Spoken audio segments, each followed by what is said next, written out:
സ്തോത്രം. ദൈവം നമ്മളെ ധാരാളമായിട്ട് അനുഗ്രഹിക്കട്ടെ. നമുക്ക് ഇന്നത്തെ ചിന്തയ്ക്ക് ഒരു വചനം വായിക്കാം. 1 ശമൂവേൽ 17 അധ്യായം അതിൻ്റെ 33 വാക്യം ഒന്ന് ഉറച്ചു വായിച്ചേ. ശൗൽ ദാവീദിനോട്, ഈ ഫെലിസ്ത്യനോട് ചെന്ന് അംഗം പൊരുതുവാൻ നിനക്ക് പ്രാപ്തിയില്ല. ആമേൻ. ദാവീദ് തൻ്റെ സഹോദരന്മാരുടെ ക്ഷേമം നോക്കാനായിട്ട് ശൗലിൻ്റെ കൂടെയുള്ള സഹോദരന്മാരെ ക്ഷേമം നോക്കാനാണ് അവിടെ വരുന്നത്. പക്ഷേ ഒന്ന് മനസ്സിലാക്കുക, ദാവീദ് ദൈവത്തിൻ്റെ അഭിഷേകം പ്രാപിച്ച ഒരു മനുഷ്യനാണ്. ഈ സഹോദരന്മാരെ അവരുടെ വിശേഷങ്ങൾ അറിയാനായിട്ട് ആ യുദ്ധക്കളത്തിൽ വരുമ്പോൾ ഗോലിയാത്ത് എണീറ്റ് നിന്ന് ഈ ശൗലിൻ്റെ കൂടെയുള്ള എല്ലാവരും വിറപ്പിച്ചുള്ള വാക്കും പേടിപ്പിച്ചുള്ള ശബ്ദങ്ങളൊക്കെ സംസാരിക്കുക. നമുക്കിതിലെല്ലാവർക്കും ഈ വചനങ്ങളൊക്കെ വളരെ ആഴമേറി പഠിച്ചിട്ടുണ്ട്. പക്ഷെ ഒന്ന് നീ മനസ്സിലാക്കുക, ദാവീദ് പറയുന്ന ഓരോ വാക്കും ഇസ്രായേലിൻ്റെ മുഴുവൻ പേരും കേട്ടു. ശൗലും ഈ വാക്ക് കേട്ടെന്നാണ് പറയുന്നത്. സ്തോത്രം. പക്ഷെ അവിടെ ശൗല് വന്ന് ദാവീദ് പറഞ്ഞ വാക്കിനെ നീ പറഞ്ഞതാണ് ശരി, നിന്നെക്കൊണ്ടത് ചെയ്യാൻ പറ്റും എന്നല്ല പറഞ്ഞത്. അവിടെ ശത്രുവിനെ ഉയർത്തിയാണ് ശൗൽ സംസാരിച്ചത്. സ്തോത്രം. നീ ഒന്ന് മനസ്സിലാക്കുക, നീ ഒരു പ്രാർത്ഥനക്കാരനാണ്, നിൻ്റെ അകത്തൊരു അഭിഷേകമുണ്ട്.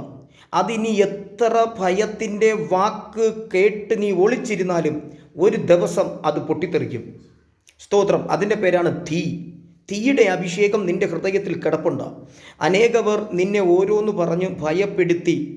ഈ ഭയപ്പെടുത്തുക എന്ന് പറയുമ്പോൾ നമ്മളിപ്പോൾ ഒരു സ്ഥലത്ത് പോകുമ്പോൾ ഒരു വ്യക്തിക്ക് വേണ്ടി പ്രാർത്ഥിക്കുമ്പോൾ ആ പ്രാർത്ഥന കഴിഞ്ഞിട്ട് നമ്മൾ പറയുന്നൊരു കാര്യമുണ്ട്, അവിടുത്തെ പോരാട്ടം നമുക്ക് നേരെ വന്നു. അങ്ങനെ വരത്തില്ല.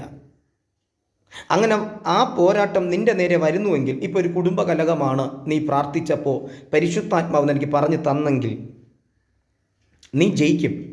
അതല്ല, ജഡമായിട്ടാണ് നീ സ്തോത്രം ആ വിഷയത്തിൽ ഏർപ്പെടാൻ പോകുന്നുവെങ്കിൽ ആ സ്പിരിറ്റിൻ്റെ യഥാർത്ഥ മുഖംമൂടി നിൻ്റെ നേരെ തിരിയും. പറഞ്ഞുതരാം. ഇവിടെ ദാവീദ് പറയുന്നൊരു പദം, ഈ ഫിലിസ്തീനെ കൊന്നാൽ എന്ത് കിട്ടുമെന്നാണ് ചോദിച്ചത്. അപ്പോൾ അവിടെ നിൽക്കുന്ന മുഴുവൻ പേരും ഈ ദാവീദിൻ്റെ വാക്ക് കേട്ട് അവർ വല്ലാതെ അങ്ങ് ആശ്ചര്യപ്പെട്ടുപോയി, വല്ലാതെ അത്ഭുതപ്പെട്ടുപോയി. ഞങ്ങളുടെ രാജാവായ ശൗൽ പോലും ഈ വാക്ക് ഉപയോഗിക്കുന്നില്ല, പറയുന്നില്ല. അവൻ പേടിച്ച് കൂടാരത്തിൻ്റെ അകത്ത് കയറിയിരിക്കുന്നു. ഞങ്ങളിതാ ഇവിടെ കിടന്ന് ഇവരുടെ വാക്ക് കേട്ട് വിറച്ചു നിൽക്കുന്നു. പക്ഷെ ദാവീദേ, നിനക്കെങ്ങനെ ഇത് സംസാരിക്കാൻ പറ്റി? സ്തോത്രം. തിരുവചനം പറയുന്നു, ദാവീദ് അവിടെ വന്നു മൂത്ത ജ്യേഷ്ഠനോട് കാര്യങ്ങളെ സംസാരിക്കുമ്പോൾ മൂത്ത ജ്യേഷ്ഠൻ പറഞ്ഞ വാക്ക് ശ്രദ്ധിച്ചോ, നിന്റെ നികളവും അപ്പൻ നിനക്ക് നൽകിയ ആടുകളെയും വല്ലവരെയും വിട്ടിട്ടാ നീ ഇവിടെ കയറി വന്നേ. കണ്ട, ശ്രദ്ധിച്ചു നോക്കിയോ, 2 പേര് ഈ അഭിഷത്തിന് നേരെ തളർന്നു പോകുന്ന വാക്കുകളാണ് ഉപയോഗിക്കുന്നത്. ശ്രദ്ധിക്കേ. പക്ഷേ ദാവീദ് പറഞ്ഞത്, ഞാൻ ഒരു വാക്കല്ലേ പറഞ്ഞുള്ളൂ. ഞാൻ യുദ്ധം കാണാൻ വന്നതാണോ, ഞാൻ എൻ്റെ സഹോദരങ്ങളെ ക്ഷേമം അന്വേഷിക്കാൻ വന്നതാണോ എന്ന് ആ സ്വന്തം മൂത്ത സഹോദരൻ ചോദിക്കുന്നില്ല. എന്ത് കാരണം? അവൻ്റെ അകത്ത് ഇരിക്കുന്ന നിഗൂഢമായിട്ടുള്ള മൈൻഡ്. സ്തോത്രം. കാരണം ഈ ദാവീദ് എന്ന് പറയുന്ന ആ ഭൃത്യന് വീട്ടിനകത്ത് റിജക്റ്റിംഗ് ആണ്. അവരുടെ മുമ്പിൽ വെച്ചാണ് ഈ അഭിഷേക തൈലം തൻ്റെ മേൽ വീഴുന്നത്. നിങ്ങൾ ശ്രദ്ധിക്കണം കേട്ടോ. ഹല്ലേലൂയ. പക്ഷെ അവൻ്റെ വായിൽ നിന്നും ഭയത്തിൻ്റെ വാക്കും നിരുഷതപ്പെടുത്തുന്ന വാക്കും കേട്ടിട്ട് എന്തുകൊണ്ട് ദാവീദിൻ്റെ ഹൃദയത്തിൽ അത് പതിയാത്തത്? ദാവീദ് അവിടെയും പറയുന്നു, യഹോവ, സൈന്യങ്ങളുടെ ദൈവമായ യഹോവയുടെ. കണ്ട, അപ്പോൾ നിന്റെ നേരെ ഇതുപോലുള്ള ഭയാനകമായ വാക്കുകളും സംസാരങ്ങളും വരുമ്പോൾ നീ എവിടേക്ക് തിരിയുന്നേ? നീ എങ്ങോട്ടാ തിരിയണേ? കാരണം ആ ഭയത്തിൻ്റെ വാക്ക് എന്ന് ഒരു വ്യക്തി നിന്നെ നോക്കി പറയുമ്പോൾ അവൻ ഭയത്തിൽ മുഴുവനും മൂടിക്കിടക്കുകയാണ്. ഒരു വ്യക്തിയെ ഭയപ്പെടുത്തിയാലേ സാത്താന് അകത്ത് കയറാൻ പറ്റൂ. ഒരു വ്യക്തിയെ രോഗത്തിൻ്റെ ഭയമിട്ടാലേ ആ രോഗത്തിൻ്റെ ആത്മാവ് അവന് കയറാൻ പറ്റൂ. നമ്മളെല്ലാം മനുഷ്യരാണ്, എല്ലാവർക്കും രോഗമൊക്കെ വരും. പക്ഷെ രോഗത്തിനൊരു കാഠിന്യമുണ്ട്. ആ കാഠിന്യത്തെ യേശു ശാസിക്കാൻ പറയണം. എന്നിട്ട് നീ അത് വിശ്വസിക്കുക, ആ രോഗസൗഖ്യമാകുമെന്ന് വിശ്വസിക്കുക. സ്തോത്രം. എന്നും പറഞ്ഞിട്ട് നമുക്ക് മെഡിക്കൽ കോളേജിൽ ചെന്നിട്ട് എല്ലാ രോഗിയുടെ മേൽ കൈവയ്ക്കാൻ പറ്റുമോ? ഇല്ല. ശ്രദ്ധിക്കുക, ഞാൻ പറയുമ്പോൾ നിങ്ങൾ കുറച്ചുകൂടി ശ്രദ്ധിക്കാനാണ് ഈ പറഞ്ഞു തരുന്നേ. ഹല്ലേലൂയ. ഇവിടെ അഭിഷേകമുള്ള ദാവീദും അഭിഷേകത്തിൽ നിന്ന് വീണുപോയ ശൗലും കൂട്ടരും. ശ്രദ്ധിക്കുക നിങ്ങൾ. ഇവിടെ ദാവീദ് ഒറ്റയ്ക്ക്, അവിടെ ശൗലും ഒത്തിരി ആൾക്കാരും, പിന്നെ അത് കഴിഞ്ഞിട്ട് ഗോലിയാത്തും.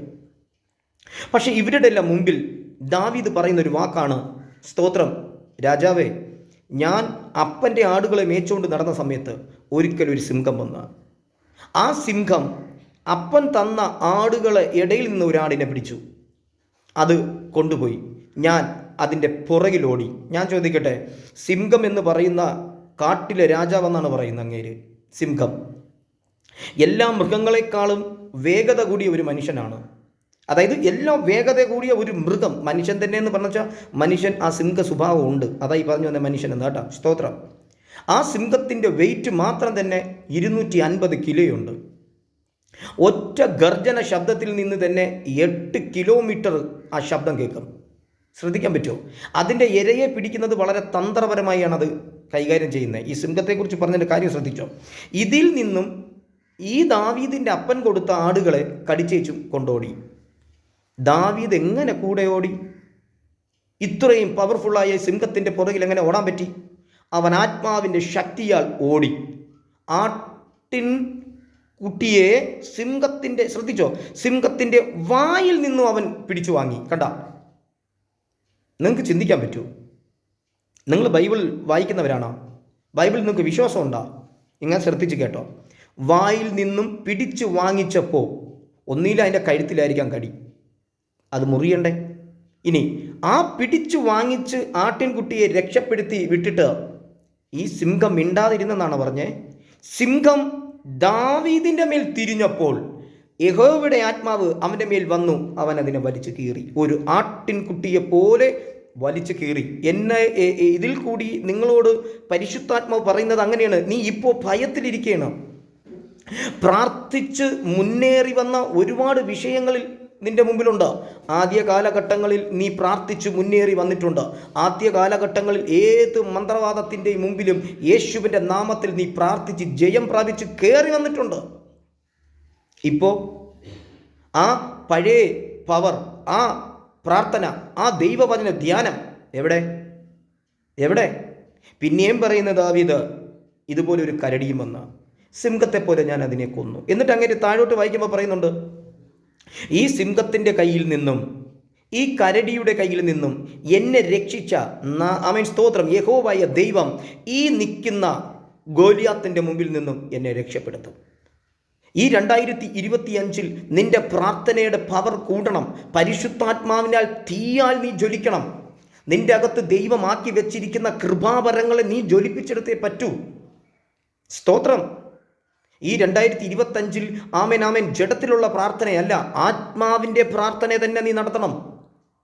അതുകൊണ്ടാണ് ദാവീദിൻ്റെ നേരെ വന്ന സകല വാക്കുകളെയും, നിരുത്സാഹപ്പെടുത്തുന്ന വാക്കുകളെയും അവൻ ആത്മാവിൽ അതിനെ കട്ട് ചെയ്ത് മാറ്റി. ഇന്ന് നമ്മളോടൊപ്പം പ്രാർത്ഥിക്കാൻ ഇരിക്കുന്ന, ആത്മാവിലിരിക്കുന്നവർ ആത്മാവിൽ പ്രാർത്ഥിച്ചിട്ട് പറയും, എന്ത് വല്ല സംഭവിക്കുമോ, വല്ല നടക്കുമോ, നമുക്ക് പ്രാർത്ഥിച്ച് നോക്കാം. അങ്ങനെയല്ല യേശു പറഞ്ഞേ. നീ കടുകുമണിയോളം വിശ്വാസമുണ്ടെങ്കിൽ ഈ മലയോട് ഇവിടെ നിന്ന് നീങ്ങി മാറി കടലിൽ പോ എന്ന് പറഞ്ഞത് പോയിരിക്കും. കാട്ടത്തിയോട് പറ, അതും പോയിരിക്കും.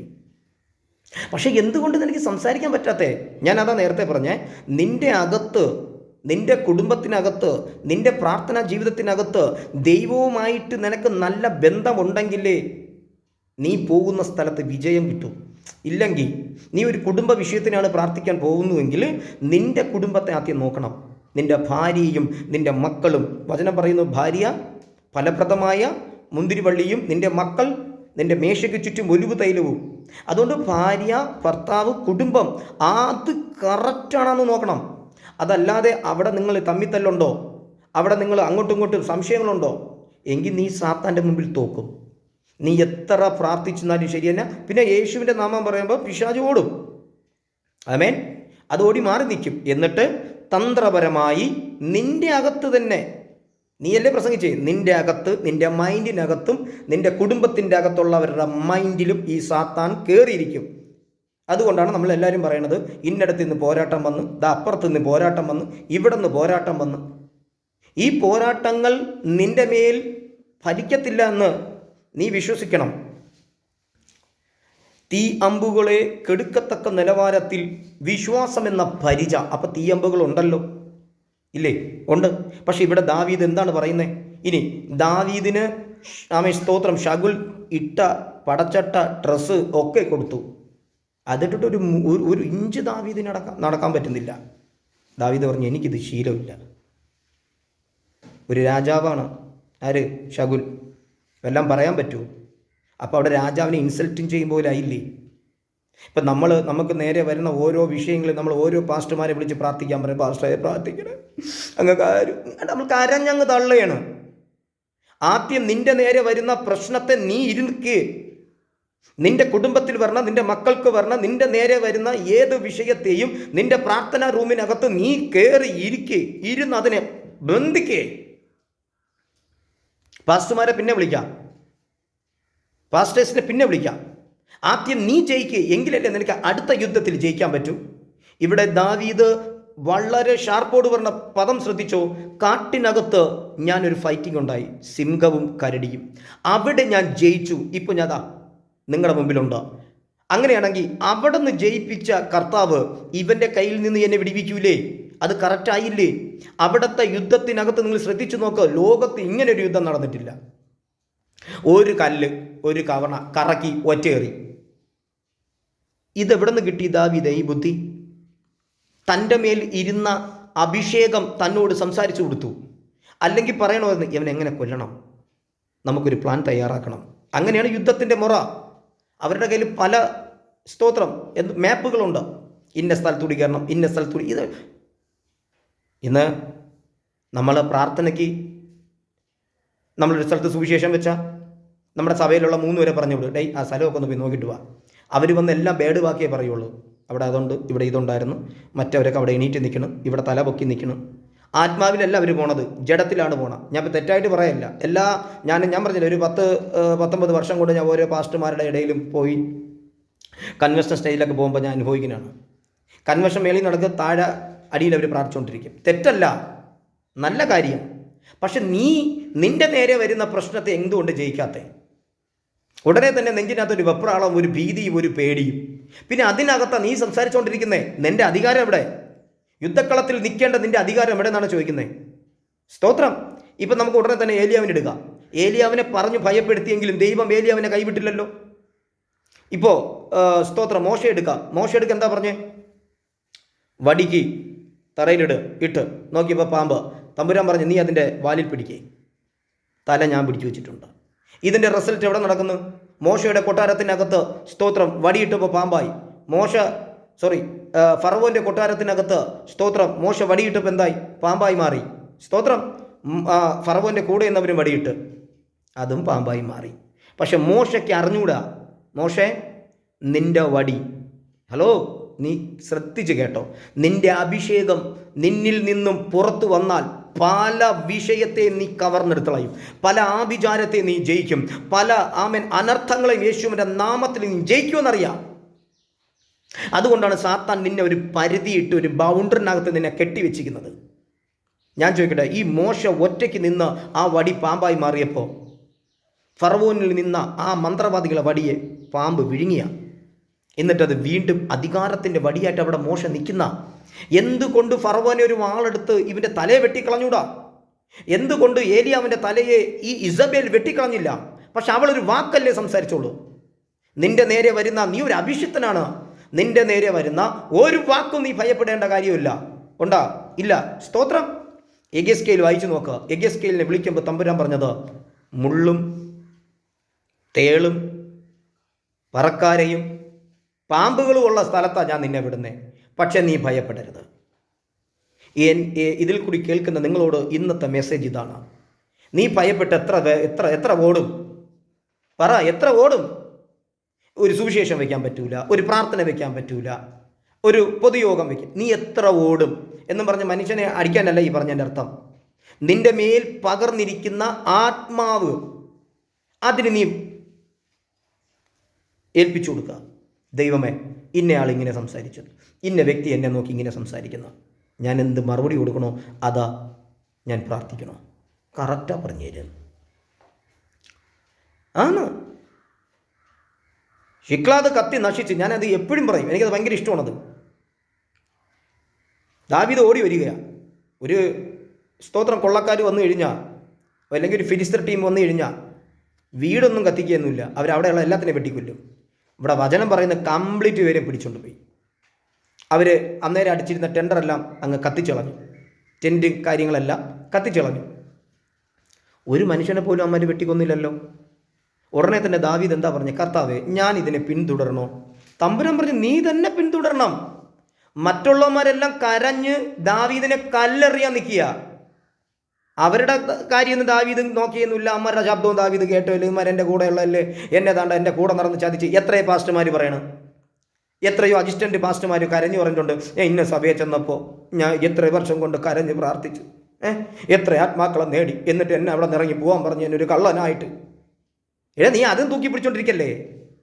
ദൈവം നിനക്ക് തന്ന അഭിഷേകത്തെ നീ ആദ്യം മുമ്പിൽ കൊണ്ടുപോവാ. അവിടെ നിനക്ക് പറ്റിപ്പോയത് എന്തെന്നറിയാമോ? ദൈവത്തെ അല്ല നീ നോക്കിയത്, നീ അവിടത്തുള്ള ജനത്തെയും പാസ്റ്റർമാരെയും. അപ്പോസ്തല പ്രവൃത്തി വായിച്ചിട്ടുണ്ട്, ഒന്ന് വായിച്ചു നോക്കണം. ഫിലിപ്പിസിനോട് ദൈവം പറയുന്നൊരു സംഭവമുണ്ട്. നീ അവിടെ നിന്ന് പോ, ആ പട്ടണത്തിൽ നിന്ന് ഇറങ്ങി വാ, നിന്നെ വേറെ സ്ഥലത്താക്കണം.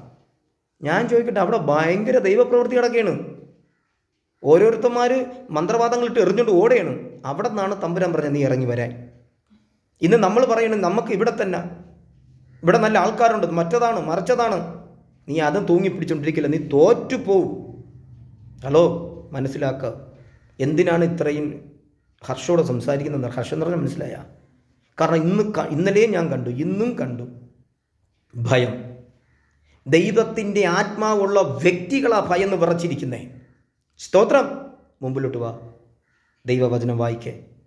സിംഹത്തെയും കരടിയെയും കൊന്ന ദാവീദ് ഒറ്റയ്ക്കല്ല, അവൻ്റെ മേലുള്ള അഭിഷേകമാണ്. നിൻ്റെ മക്കളെ നിൻ്റെ നേരെ ആവശ്യമില്ലാതെ തെറിവിളി പ്രശ്നങ്ങൾ മുന്നെടുക്കുന്നു, ബദൽ പറയല്ലേ, മുട്ടുമടക്കി പ്രാർത്ഥിക്കേ. അവർ ചാകണം അല്ല, അവർ യേശുവിനെ അറിയണം, അവർ മാനസാന്തരപ്പെടണം. ഇവരെ ഇളക്കി വിടുന്ന ദുഷ്ടാത്മ സേനകളോടാ നിൻ്റെ യുദ്ധം. ഈ വചനങ്ങളാൽ ദൈവം ധാരാളമായിട്ട് അനുഗ്രഹിക്കട്ടെ. സ്തോത്രം. ആമേൻ.